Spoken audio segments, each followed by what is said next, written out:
السلام عليكم ورحمة الله وبركاته. ازيكم عاملين ايه يا حبايب قلبي؟ اللهم صل وسلم وبارك على سيدنا محمد وعلى آله وصحبه وسلم. حبايب قلبي في كل مكان، صلوا بينا على النبي وادعموني باشتراك ولايك في القناة عشان يوصلكم كل جديد ان شاء الله. ان شاء الله النهاردة يا حبايب قلبي هنعمل طريقة البسبوسة بجوز الهند بأبسط وأوفر طريقة تقدر تعمليها. موجود مكوناتها في كل مطبخ ما شاء الله، ريحة وطعم بالسمنة البلدي يا حبايب قلبي هتعجبكم جدا. ويلا يا حبايب قلبي نبدأها بالمقادير. بسم الله الرحمن الرحيم.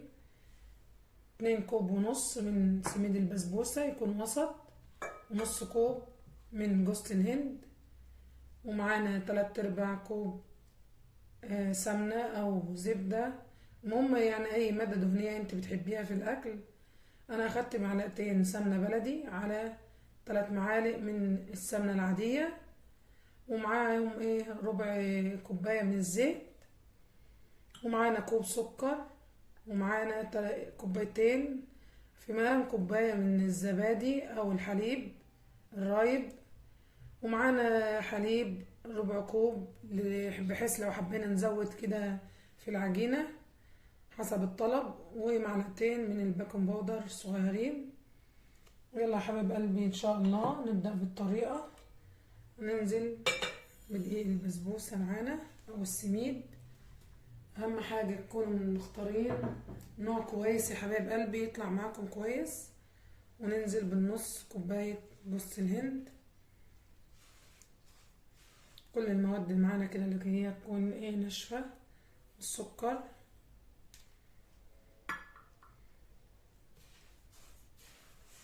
نخلطهم خلطة كويس كده. بعد ما قلبناها تقليب كويس بننزل بمعلقتين بيكنج باودر. طبعا احنا التقليب ده لازم ضروري كده يا جماعة عشان تطلع معانا كويسة البسبوسة. بعد كده ننزل بالسمنة البلدي والسمنة اللي احنا عاملينها عشان بتديلها طعم وريحة جميلة جدا.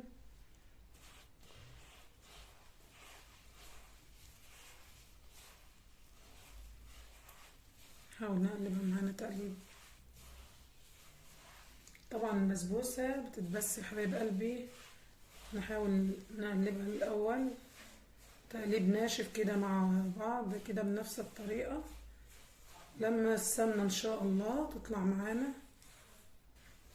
ريحتها ما شاء الله روعة. نحاول بقى نبسها كده لما تطلع معانا ريحتها ولونها ما شاء الله. اللي ما بيحبش السمنة البلدي او كده، اي مادة دهنية زبدة او زيت، بس حاولوا تضيفوا مع الزيت يعني زبدة او سمنة عشان تطلع معاكم كويس كده يا حبايب قلبي. ننضف ايدينا كويس ونبدأ ننزل عليها بسم الله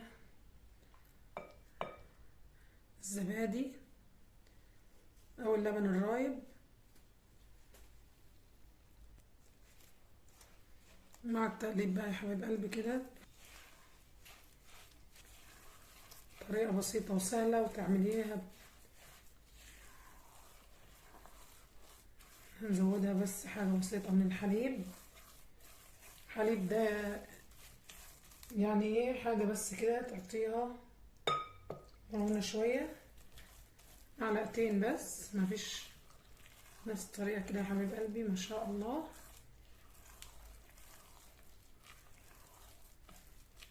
بص الجوز الهند دي من أطيب البسبوسة اللي ممكن انتوا تعملوها وانتم مرتاحين. خلاص ما شاء الله جميلة جدا وريحتها ما شاء الله. طبعا احنا هنبدأ دلوقتي نحطها في صينية معانا.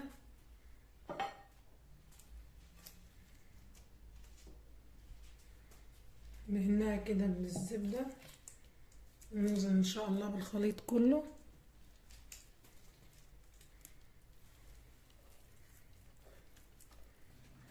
كده يا حبايب قلبي ما شاء الله.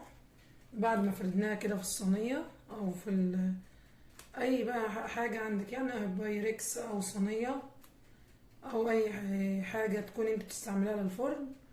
وطبعا انا شغلت الفرن على درجة حرارة 180، وان شاء الله ندخلها لمدة تلت ساعة ونبدأ يا حبايب قلبي ندخلها الفرن، وان شاء الله نعمل الشربات. بنحضر يا حبايب قلبي معانا الشربات او السيرم للبسبوسة. طبعا لازم الشربات بيبقى سخن والبسبوسة سخنة. فاحنا دلوقتي بنجهزه بعد ما دخلنا البسبوسة الفرن. نبدأ ان شاء الله نحط كوباية من السكر عليها كوباية من المية،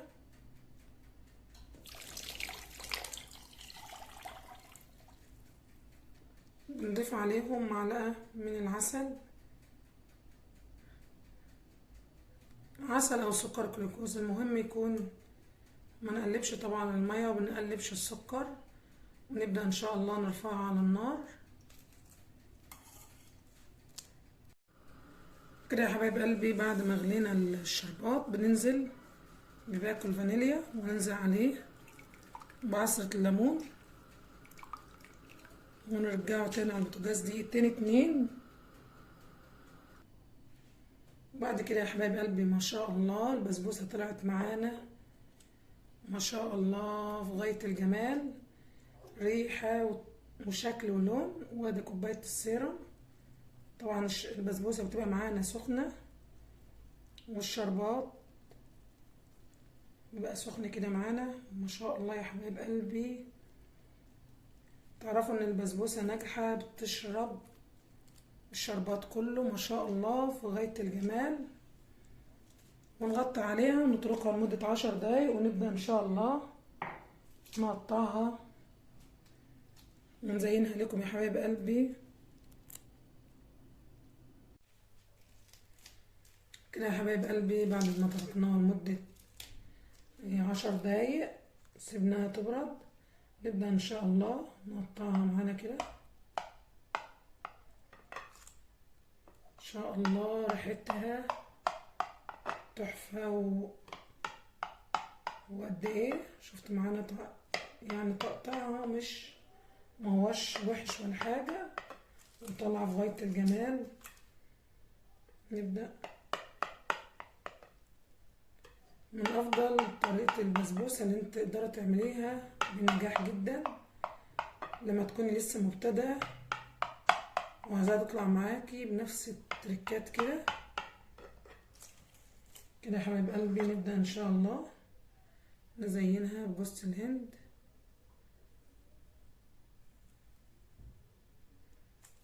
طبعا انا عملتها قبل كده باللوز والمكسرات، لكن بسبوسة الجوز الهند دي مختلفة شوية، خصوصا ريحة السمنة البلدي فيها في غاية الجمال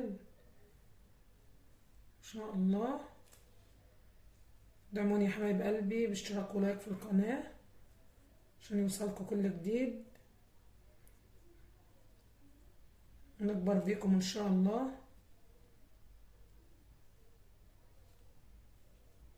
كده بعد ما زيناها التزيين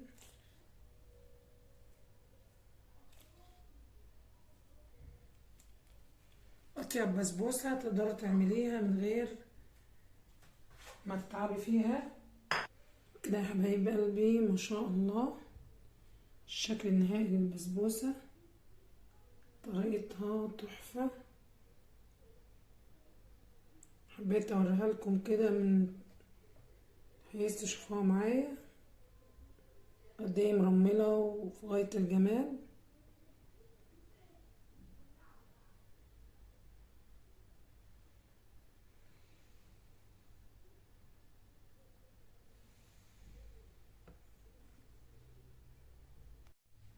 نبدأ ان شاء الله يا حبايب قلبي نطلع قطع كده اوريها لحضراتكم.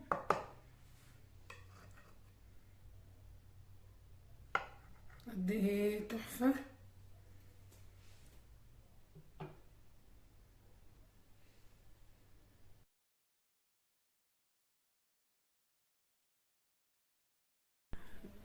كده يا حبايب قلبي ما شاء الله بسبوسة طالعة تحفة وجميلة في غاية الجمال. قد ايه مرملة ولون وشكل.